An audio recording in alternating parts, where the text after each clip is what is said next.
Então, a segregação de prazo, ela consiste como identificar, a forma de identificar a classificação do saldo contábil lá no ativo ou passivo, né?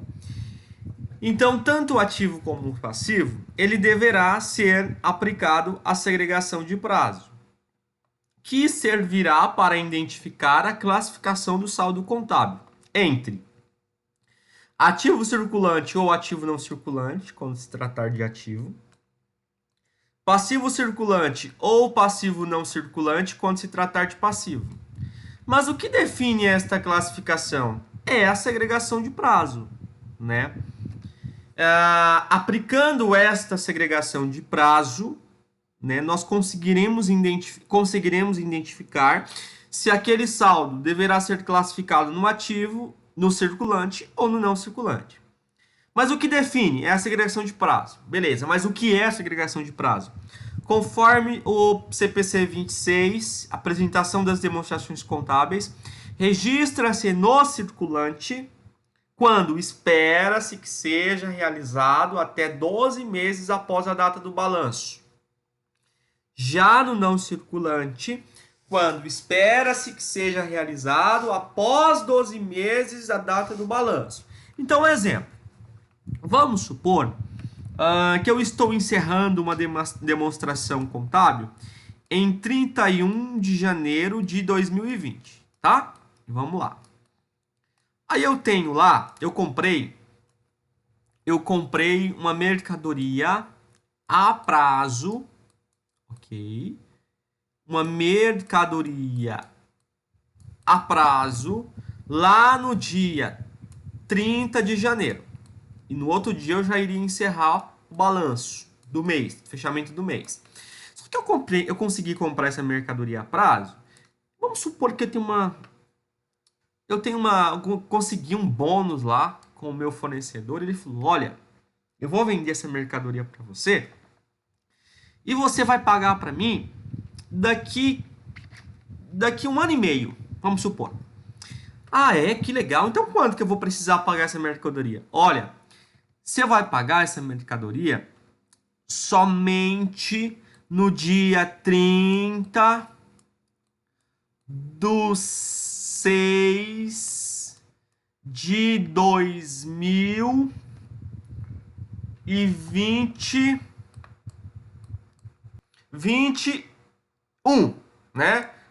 30 de 6 de 2021. Ou seja, ele me deu um prazo de mais de 12 meses, de 1 ano e meio, que eu vou pagar em uma parcela única. Eu vou registrar, né, esse fornecedor, eu comprei a mercadoria a prazo, esse fornecedor eu vou registrar no passivo circulante, essa obrigação, eu vou registrar no circulante ou no não circulante? No não circulante, porque aplicando a segregação de prazo do CPC 26, esta obrigação espera ser realizada após 12 meses da data do balanço, que é 31 de 1 de 2020. E é o mesmo entendimento para as contas do ativo, tá? Então, sempre que a obrigação ou direito for realizado até 12 meses após o encerramento do balanço, registra-se no circulante. Se for após 12 meses do encerramento do balanço, não circulante. Esta é a regra.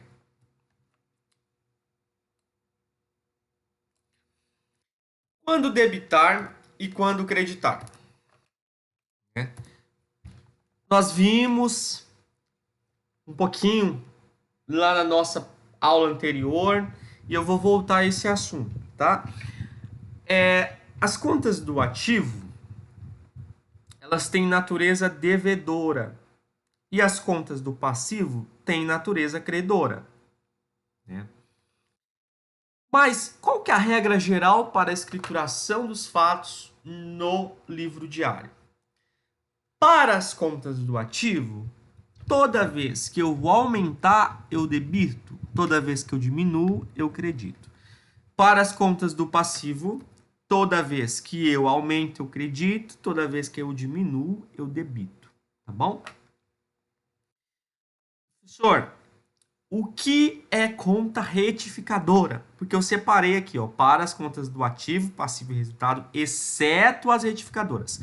As retificadoras, a gente vai ver dentro das próximas aulas que tem algumas exceções de contas com natureza credora que fica no ativo, que é umas contas que sempre vem assim, ó, um sinalzinho de menos. Um exemplo de conta retificadora que fica no ativo, depreciação. Ela vai ficar lá embaixo do imobilizado, diminuindo o imobilizado. Depreciação é um ajuste em função do uso do bem. Então, assim, eu comprei um veículo por 100 mil reais. Este veículo ele vai depreciando de acordo com o uso. E contabilmente eu tenho que registrar essa depreciação. Aí essa depreciação, ela vai lá embaixo da conta de veículo no grupo de imobilizado. É um ajuste em função do desgaste de uso. Então, tem algumas contas algumas exceções que são as contas retificadoras, que são contas credoras que ficam no ativo, né? Contas credoras que ficam no ativo e contas devedoras que ficam no passivo. Mas a gente vai falar melhor delas com mais detalhe em aulas futuras, tá? Por enquanto, vamos focar aqui nesse primeiro quadro. As contas do ativo têm natureza devedora, quando debita aumenta, quando diminui credita. As contas do passivo têm natureza credora, por isso que quando aumenta credita e quando diminui debita. Aí nós temos as contas de resultado, são contas que nós vamos conhecer no detalhe lá na nossa aula do dia 30/8, tá bom? As contas de resultado, eu tenho também aqui a regrinha para contabilizadas no nível diário. Quando aumenta a despesa, debita. Quando aumenta o custo, debita. Quando aumenta a receita, credita. Tá bom? Mas a gente vai entrar nesses detalhes lá quando a gente começar a ver contas de resultado. Vamos, por enquanto, mantermos o foco nas contas patrimoniais. Você deve estar se perguntando, professor, você falou contas patrimoniais e contas de resultados. O que é isso? Já já eu te explico. Vamos lá. Então, para a escrituração contábil, tem uma sequência lógica. A primeira delas é o livro diário, que é onde a empresa vai registrar os fatos diários, tudo o que acontece no dia a dia. Isso é realizado no livro diário da empresa, que obrigatoriamente deverá ter 5 componentes obrigatórios, que é a data, o débito, o crédito, o valor e histórico. 1, 2, 3, 4, 5, né? Então, esses 5 componentes obrigatórios deverá acompanhar o livro diário. A data, para registrar a data, né, a competência do fato. O débito e o crédito, seguindo o método das partidas dobradas. Posso ter vários débitos para vários créditos, ok? Desde que sejam equivalentes. A soma dos débitos seja equivalente à soma dos créditos. O valor das operações, dos fatos. E o histórico, que é onde eu vou detalhar o que eu estou registrando. Mas por que precisa ter histórico, professor? Por quê? Quando o profissional contábil vai conciliar, porque a contabilidade ela tem fases, né? Primeiro a escritura e depois tem a parte de conciliação, que é para verificar se tudo foi escriturado corretamente. Esse histórico ajuda muito na conciliação contábil, porque aqui eu vou ter o detalhamento, o número da nota fiscal, eu vou ter as informações qualitativas do lançamento, né? Então é importante que esse histórico seja bem detalhado. Quanto maior o detalhe, maior a facilidade na hora de conciliar, ok? Mas vamos lá. Vamos aplicar essa escrituração na contabilidade, na prática. Eu trouxe aqui, ó. A empresa Metalúrgica Limitada apresentou o seguinte fato contábil. No dia 20 de janeiro de X1, ok, a empresa comprou um veículo à vista, sendo 40 mil reais. No dia 20 de janeiro de X1, no dia 30, né? Aqui é 30, perdão. No dia 30 de janeiro de X1, a empresa comprou um veículo a prazo, 150 mil, vencimento em uma única parcela somente em 30/8 de X2. Escritura os fatos para o fechamento do balanço em 31/1. Então é o fechamento do primeiro mês do ano de X1. Vamos lá. eu preciso contabilizar esses dois fatos. E agora, professor, como que eu vou fazer? Mas o que devemos considerar para escriturar?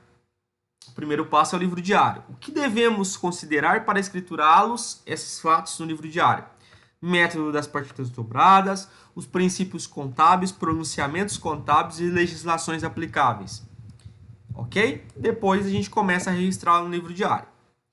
Aí, para a escrituração, que é a primeira técnica da contabilidade, quais são as técnicas de contabilidade? Escrituração, demonstrações contábeis, análise e auditoria. Nós estamos na primeira, né? Que é onde começa tudo.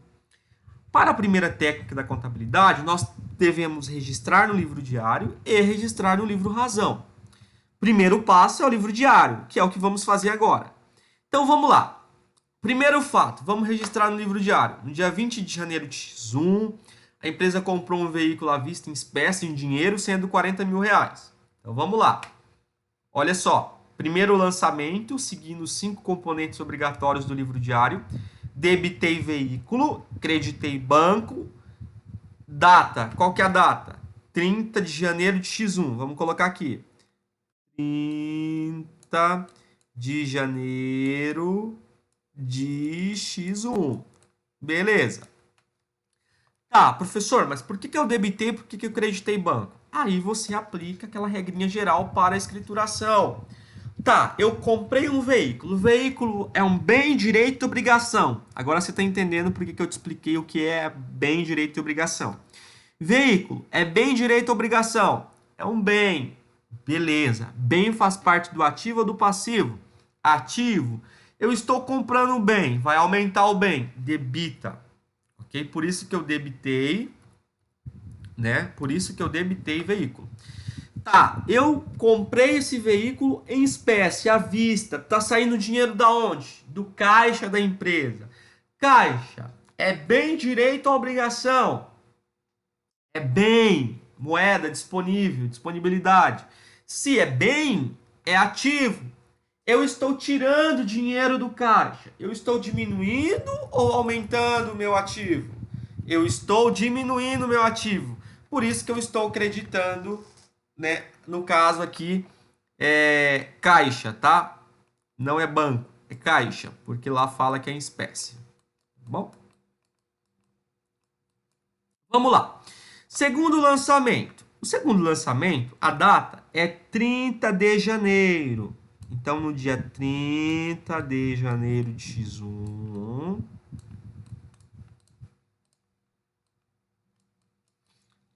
a empresa comprou um veículo a prazo, sendo 50 mil, ok? A prazo, não é à vista. O vencimento dessa única parcela, porque é uma parcela só, será no dia 30 do 8 x2. Ó, e agora, professor? Eu vou registrar o quê? Eu comprei veículo. Vai aumentar um bem. Se aumenta um bem, eu vou debitar veículo. E vou creditar o quê? É uma compra a prazo. Se é uma compra a prazo, vai aumentar a obrigação. Lá na minha regrinha geral, obrigação faz parte de ativo ou passivo? Passivo. Então eu vou aumentar a obrigação. Se eu vou aumentar o passivo, eu vou creditar, ok? Então, vou creditar contas a pagar, que é uma obrigação do passivo. Professor, mas por que tem esse LP aqui? Sabe por que tem um LP? Porque eu disse que para registrar, para escriturar no livro diário, você tem que seguir os métodos das partidas dobradas e os princípios contábeis e pronunciamentos contábeis. E tem um CPC 26, que é um pronunciamento contábil, que ele fala da segregação de prazo. O que é a segregação de prazo? A segregação de prazo define quando é circulante e quando não é circulante. Olha, comprei o veículo no dia 30 de janeiro de X1 e vou pagar só no dia 30 do 8 de X2. Se eu estou encerrando o balanço no dia 31 de janeiro de X1, significa que nos próximos 12, significa que essa obrigação será realizada após 12 meses do fechamento do balanço. Por quê? 12 meses após 31 de 1 de X1 vai ser 31 de 1 de X2. E eu vou pagar só no dia 30 de 8 de X2. Então, por isso que nós registramos aqui contas a pagar LP de longo prazo, para que eu consiga identificar na hora de montar o meu balanço patrimonial que aquele fato é não circulante, tá bom? O histórico serve para detalhar a operação. Por exemplo, no primeiro lançamento eu coloquei aquisição de veículo à vista conforme nota fiscal 01. E no segundo, aquisição de veículo à vista conforme nota fiscal 05. E agora, qual que é o segundo passo? Livro razão. Vamos transportar as operações registradas no livro diário para o livro razão. Então, eu debito o veículo 40 mil, debito o veículo 40 mil, vou creditar caixa 40 mil, vou debitar veículo 50 mil e vou creditar contas a pagar longo prazo 50 mil. Ok, cumprimos o primeiro e o segundo passo. O terceiro e quarto passo, aliás, a gente já vai adentrar na segunda técnica da contabilidade, que é demonstrações contábeis, ok? Então, por favor, fique comigo na videoconferência que nós entenderemos como ir para o terceiro passo, que é demonstrações contábeis, tá bom? Então, vamos lá. Pessoal, em uma outra oportunidade, né, em um slide anterior, eu disse contas patrimoniais e contas de resultado. Agora eu vou explicar para você a diferença. As contas patrimoniais são aquelas que fazem parte do balanço patrimonial, que é o conjunto de bens, direitos e obrigações, e o patrimônio líquido. Já as contas de resultado são aquelas que fazem parte da demonstração do resultado do exercício. Então, eu tenho um conjunto de demonstrações contábeis obrigatórias que vai me ajudar, através desses relatórios, a contabilidade, é através desses relatórios que a contabilidade fornece informações úteis aos usuários, através do balanço patrimonial, né, que é o balanço patrimonial, e através da DRE. São duas, tem várias, mas por enquanto a gente vai estudar só as duas. As contas patrimoniais, elas são aquelas contas que integram o balanço patrimonial. E as contas de resultado são as contas que integram a DRE, demonstração do resultado do exercício. Atenção, em nossa aula do dia 31 de 8 de 2020, nós iniciaremos a nossa abordagem sobre a escrituração dessas contas, porque por enquanto a gente só está focando nas contas patrimonial. Portanto, pesquisem o que é ARE, o que é apuração do resultado do exercício, qual a diferença entre ARE e DRE, o que é e qual o objetivo da demonstração do resultado do exercício. A DRE tem estrutura? Façam a pesquisa, ok? Que essas perguntas serão base para um debate no início da nossa videoconferência do dia 31 de 8 de 2020. E eu vou cobrar a participação de todos, ok? Então, por favor, pesquisem. Então, nós encerramos, né, o nosso conteúdo dessa aula. Hoje nós vamos recapitular aqui, vimos o conceito da representação gráfica do patrimônio, entendemos o que é bens e direitos, o que é obrigações e o que é PL. Entendemos a segregação de prazo quando registrar no circulante, entendemos que tanto o ativo como o passivo tem circulante e não circulante, e entendemos como identificar essa segregação de prazo. Entendemos um pouco mais sobre a regra geral para a escrituração contábil no livro diário, entendemos de uma forma prática, né, como aplicar a segregação de prazo, registrando no livro diário e transportando para o livro razão, tá bom? Pessoal, vamos lá, você ficou com dúvida? Participe da minha videoconferência, tá bom? Na nossa videoconferência, ok, nós faremos um exercício de fixação, ok, para recapitular esse conteúdo abordado aqui de segregação de prazo, de contabilização, escrituração, débito e crédito, de razão e razonete, ok? Então, para fechar, eu vou apresentar para vocês agora o nosso plano de ensino, que na aula passada eu não consegui apresentar. Então vamos lá. Nossa disciplina Contabilidade 2, esse é o nosso plano de ensino. Então essa é a nossa ementa, onde nós veremos demonstração do resultado do exercício completa, apropriação e ajustes em contas de receitas e despesas, fechamento do ciclo contábil completo, provisão para crédito de liquidação duvidosa, depreciação, amortização e exaustão, operações com investimento e financiamento, reservas e provisões, folha de pagamento, cálculo e contabilização, operações com mercadorias, lançamentos, impostos, apuração de resultado, critérios de avaliação dos estoques. Bastante coisa, né? Então vamos lá. O objetivo dessa disciplina é formar profissionais direcionados ao controle e avaliação do patrimônio das entidades com domínio das técnicas contábeis. Basicamente a primeira e a segunda, não todas, tá? Veremos a técnica de escrituração e demonstrações contábeis.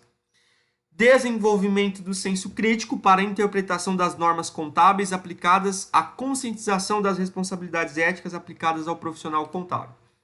As habilidades requeridas nessa disciplina: compreender o que é contabilidade, compreender a função e objetivo da contabilidade, compreender a finalidade da contabilidade, compreender os lançamentos contábeis, compreender algumas operações de maior complexidade, como operações com mercadorias, depreciação e amortização, operações com investimento e financiamento, provisão para crédito de liquidação duvidosa e folha de pagamento, ok? Conteúdo programático da nossa disciplina. Passamos pelos conceitos básicos da contabilidade na primeira aula e segunda aula. Estática e dinâmica patrimonial, procedimentos contábeis, que é a escrituração de livros e relatórios. Veremos a provisão para créditos de liquidação duvidosa, depreciação, amortização e exaustão, operações com investimentos e financiamento, folha de pagamento e operações com mercadorias. No dia 10/8, que foi a nossa primeira aula, eu apresentei a vocês a nossa disciplina e fiz uma introdução à técnica de escrituração contábil. Na segunda aula, né, que é nesta aula, nós estamos começando a aplicar o livro diário e razonete através de exercícios de fixação. No dia 24/8 teremos a nossa semana de atividade avaliativa, onde será aplicado um exercício como requisito da nota parcial da N1. Dia 31/8, que é a quarta aula, adentraremos, né, nas contas de resultado. Então, por isso é importante que você já pesquise, né, que antes de iniciar a nossa videoconferência no dia 31/8 de 2020, eu quero a participação de todos para debatermos sobre aquelas perguntas, tá bom? Faremos exercícios de fixação para que haja a fixação do conteúdo. No dia 14/9 de 2020, teremos a nossa N1. Nossa N1 terá o conteúdo cairá escrituração contábil, livro diário e razonete, já incluindo contas de resultado. No dia 21/9 de 2020, iniciaremos apropriações e ajustes em contas de receitas e despesas. Dia 28/9, falaremos um pouco mais sobre segregação de prazo e fechamento do ciclo contábil completo, como que se fecha, tá, o ciclo contábil completo de uma empresa. E aplicaremos exercícios de fixação do ciclo contábil no dia 5/10 de 2020.